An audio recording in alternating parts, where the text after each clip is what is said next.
Bom dia, estamos começando mais um programa Médico da Família. Hoje, dia 20 de junho, segunda-feira, vamos falar sobre lúpus, uma doença rara que acomete crianças e adultos. Exatamente.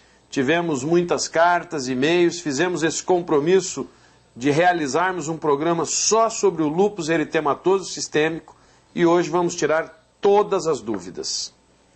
Os abraços de hoje vão para Dona Augusta Maria de Jesus, moradora do bairro Jardim Búzios. Olha só que maravilha, ela que nos assiste todos os dias, uma pessoa que a gente tem um carinho muito grande também. O abraço também para a Dulcelene Maria do Nascimento e seus familiares, moradores lá do bairro Nova Lima. E para o senhor Moisés, lá da barraca de utilidades da feira do Jardim Azaleia. Nós estivemos fazendo essa visita lá e foi muito bom. Moisés, um abraço a todos vocês aí. Pode contar com o nosso apoio, vamos estar sempre que possível visitando as feiras nos mais variados bairros de Campo Grande. Eu sei que é importante para quem vende, mas é muito importante para quem mora na região poder fazer a utilização dessas barracas, de tudo aquilo que é vendido e de qualidade. Parabéns a vocês aí no Jardim Azaleia. Lúpus eritematoso sistêmico é uma doença autoimune que causa inflamações em várias partes do corpo, principalmente a pele, juntas, sangue e rins. De causa ainda desconhecida, o lúpus pode manifestar de várias formas, o que agrava o estado do paciente. Por isso, precisa ser tratado, pois ao contrário, o lúpus pode levar, inclusive, a pessoa à morte. Como vocês veem, é importante que possamos, pelo menos, sabermos o que é lúpus, de que forma se diagnostica, quem tem tendência, quem não tem, e de que forma podemos estar tratando. Por isso, fizemos um convite, ela aceitou e está hoje aqui para falarmos sobre este assunto. Ela que é reumatologista, nossa amiga, já amiga de vocês, doutora Fabiana Vera Cruz Moreno. Bom dia, Fabiana. Bom dia, doutor Paulo, bom dia. Eu quero agradecer com o aceite que você deu. E depois daquele dia as pessoas começaram a mandar mais e-mails, cartas sobre este assunto, que é um assunto, por incrível que pareça, para nós médicos conhecido, mas da grande massa, da grande parte da população, completamente desconhecido.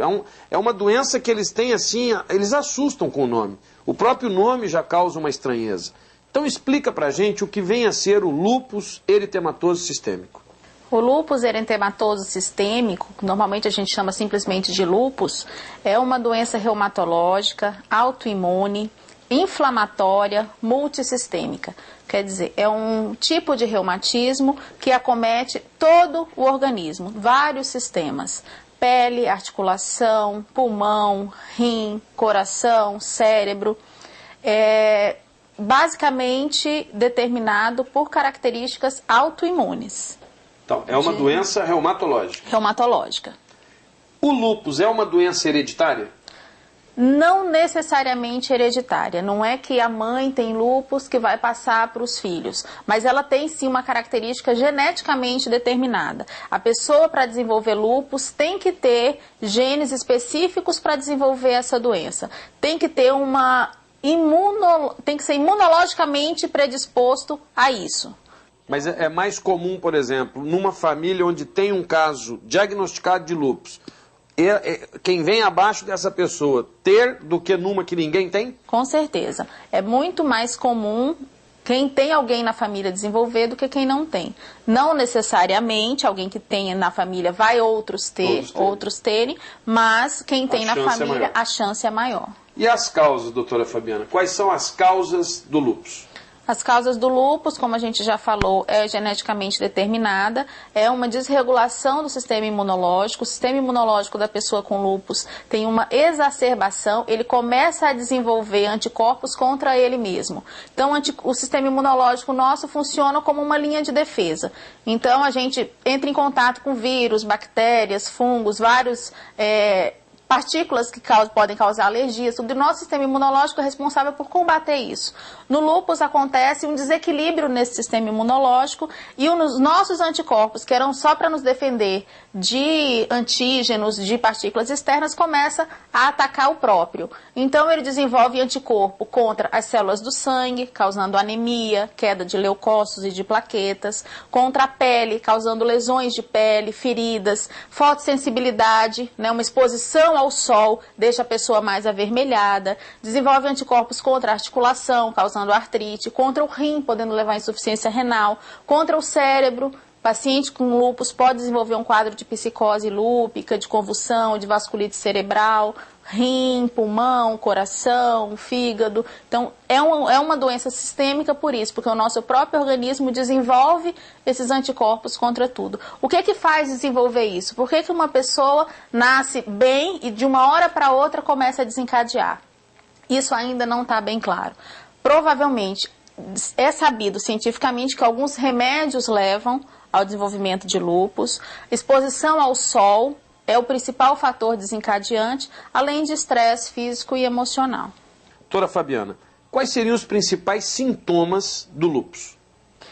O lúpus, o Colégio Americano de Reumatologia, determinou seus critérios diagnósticos. Os principais sintomas incluem dor nas articulações, inchaço nas articulações, vermelhidão na pele, especialmente nessa região de maçã dos rostos, do rosto, que a gente fala de eritema malar, queda de cabelo, aftas, feridinhas na boca, no nariz, algumas alterações de sangue, como anemia, diminuição de leucócitos e de plaqueta, alteração nos rins. E também uma coisa que acaba sendo comum são os sintomas gerais, que não entram nos critérios diagnósticos, mas acompanham essas pessoas com lúpus. Fadiga, fraqueza, febre, aquele mal-estar, adinamia, isso são sintomas subjetivos, sintomas gerais, mas que pode estar no início do quadro de lúpus. Mas os principais sintomas? Os principais é dor e inchaço nas articulações, alteração de pele, queda de cabelo, essa fotossensibilidade, o vermelhidão, muito comum, né? É muito comum. É uma doença só de adultos da terceira idade ou também pode aparecer nas crianças? Essa resposta a senhora vai nos dar logo após os nossos comerciais. É rapidinho, já já voltamos.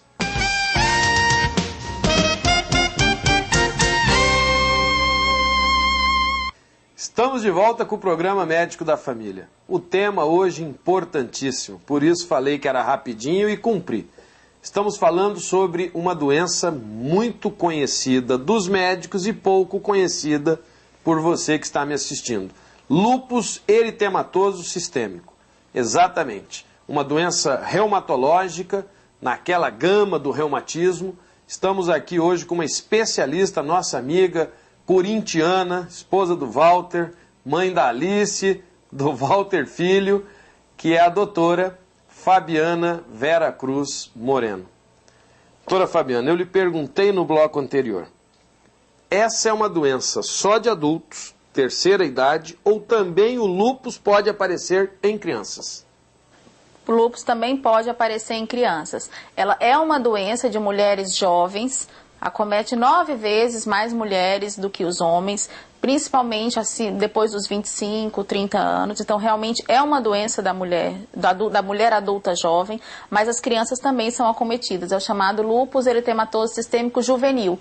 Então, o diagnóstico de lúpus em crianças até 16 anos é considerado juvenil. E como que se fecha um diagnóstico? O diagnóstico é fechado pelo reumatologista a partir dos sintomas que o paciente refere, do exame clínico do paciente com o reumatologista e de alguns exames de laboratório, principalmente exames de sangue e de urina. Quer dizer, você tem que ter esse exame comprovando que tem o lúpus. É uma patologia que você comprova. Comprova. São 11 critérios. Desses 11, a gente pesquisa todos os critérios e o paciente, para a gente dizer que tem lúpus, ele tem que ter 4 dos 11 critérios. Então, bem estabelecido. Quer dizer, tem que ter um diagnóstico fechado pelo especialista. Pelo especialista. Tem um exame de triagem, que chama FAM. Esse é um exame de triagem, é feito no sangue. O clínico pode solicitar a partir dos sintomas que o paciente tenha. Chegou uma jovem com fotossensibilidade, um vermelhão no rosto e dor nas juntas. É possível e até indicado que esse clínico solicite esse exame de triagem. Mas para fechar o diagnóstico, tem que ir para o especialista, porque tem uma porcentagem, em torno de 5% da população, que tem esse FAM positivo sem ser lúpus. Então, os clínicos, de uma forma geral, realmente dão um diagnóstico sem ter a base, né? Tratamento existe para o lúpus? Como que é feito? O tratamento existe. É importante dizer que, apesar de ser uma doença que pode evoluir de forma dramática, levar à morte, não é a maioria dos pacientes. A gente sempre conhece alguém que a irmã da vizinha da prima morreu de lúpus. Então, a gente só fica sabendo desses casos. A grande maioria dos pacientes acompanham com o seu especialista, fazem um tratamento adequado e desenvolvem as suas atividades normalmente. O tratamento é feito à base principalmente de moduladores do sistema imunológico, imunossupressores. Então tem medicamentos específicos para isso, para a gente combater. Além disso, anti-inflamatórios, analgésicos, dependendo do quadro do paciente. As crianças têm tratamento diferenciado ou é igual ao de adulto? Tem um tratamento um pouco diferenciado porque alguns medicamentos não são liberados para a faixa etária infantil. De uma forma geral, também são imunossupressores, imunomoduladores, alguns anti-inflamatórios e corticoide. Mas é um pouco diferente porque nem todas as medicações são liberadas para a faixa etária infantil. Por ser uma doença reumatológica, de origem imunológica, tem cura? Não, não tem cura. A gente fala, na verdade, em remissão. Um paciente que fica a partir de 5 anos sem medicação e sem desenvolver os outros sintomas da doença, sem aparecer, sem entrar em crise, a gente fala em remissão, mas esses pacientes continuam sendo acompanhados. A gente não pode falar em cura nessas doenças autoimunes. Pois é, você não tem a cura, mas você tem uma melhora significativa que você vai ter uma vida praticamente normal. É isso, doutora Fabiana? Isso. O paciente tratando com seu especialista, tomando as medicações, fazendo os exames periodicamente, desenvolve suas atividades normalmente, sem nenhuma limitação. E é importante lembrar que a artrite do lúpus, ela não causa deformidade. Então, a maior limitação do lúpus realmente são o comprometimento de órgãos-alvos como o rim, o coração e o sistema nervoso, o cérebro. Mas a articulação em si, as deformidades articulares, elas não são definitivas. Então, essas deformidades do lúpus não existem. Mas pode ter comprometimento de insuficiência renal, insuficiência cardíaca, e isso tudo controlado com o tratamento. Fazendo o tratamento adequado, sua vida é normal. Uma pergunta agora que nos chegou através de um e-mail. Uma mulher na sua idade fértil, portadora do lúpus eritematoso sistêmico, ela pode engravidar? Pode. Ela pode engravidar, mas a gente costuma dizer que gravidez em paciente lúpica tem que ser planejada com o médico, não com o esposo. Né? Porque, na verdade... Tem todo um cuidado especial. Tem que ter todo um cuidado. A doença tem que estar totalmente controlada, fora de atividade, tem exames específicos para a gente determinar a atividade da doença, tem que ser retirada, algumas medicações têm que ser retiradas para essa paciente engravidar, porque são medicações que causam problemas para o bebê. Isso tudo tem que ser programado com o médico. Até a forma de anticoncepção também tem que ser programada, porque, de uma forma geral, os anticoncepcionais, as pílulas, não podem ser tomadas pelas mulheres lúpicas. Então, tanto a prevenção quanto a programação de uma gravidez tem que ser muito bem orientada e conversada com o seu reumatologista. Mas pode engravidar, sim. Existe uma forma de prevenção para o lúpus ou não tem prevenção? Não tem uma prevenção específica. Como é uma doença geneticamente determinada, a pessoa já tem a predisposição. E não adianta também fazer exames antes para saber se você tem ou não tem. Ela acontece, um gatilho, algum fator desencadeante em alguma época da sua vida que você começa a desenvolver a doença. Não tem como prevenir. Agora, a gente sabe que pacientes que têm história familiar de lúpus têm algumas formas de se prevenir de alguns fatores desencadeantes, principalmente o sol. Então, o uso de protetor solar, de bloqueador solar, tanto para os pacientes como para os familiares, pode ser uma forma de evitar o aparecimento. Doutora Fabiana, eu quero agradecer a sua presença.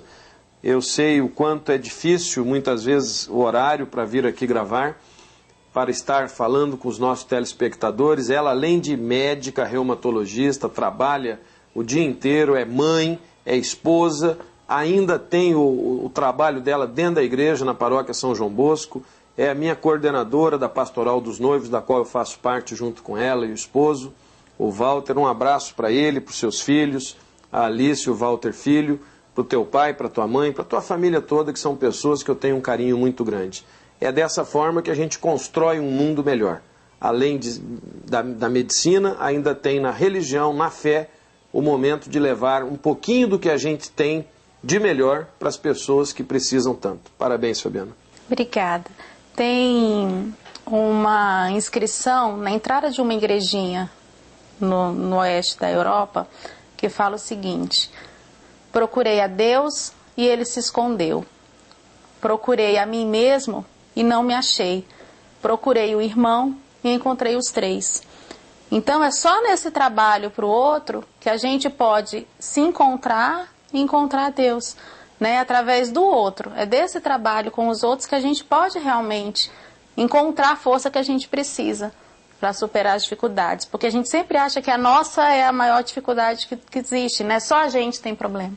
Quando a gente começa a trabalhar para os outros, que a gente começa na pastoral familiar, né, no curso de noivo, com os jovens do SEGME, isso recarrega a nossa energia, né? Porque tudo vem de Deus. E a gente só consegue a nossa felicidade realmente servindo o próximo para a gente se encontrar, para a gente ter essa felicidade. Se você tem sugestões, críticas, denúncias, se você quer solicitar outros programas sobre outros assuntos, anote aí os nossos endereços. O nosso e-mail, medicodafamilia@hotmail.com. Se enviar uma carta, escreva Rua Independência 260, Vila Santa Luísa, o CEP 79005-260. Lembre-se sempre de que o nosso compromisso é de fé e saúde. Estamos iniciando a semana e a reflexão do dia. A verdadeira liberdade é um fato puramente interior. Como a verdadeira solidão, devemos aprender a sentir-nos livres, até num cárcere, e a estar sozinhos, até no meio da multidão. É isso aí. Que vocês possam encontrar na liberdade e em Deus a força para passarem por todos os obstáculos. Um bom almoço, uma boa tarde, fiquem com Deus, uma ótima semana e até amanhã.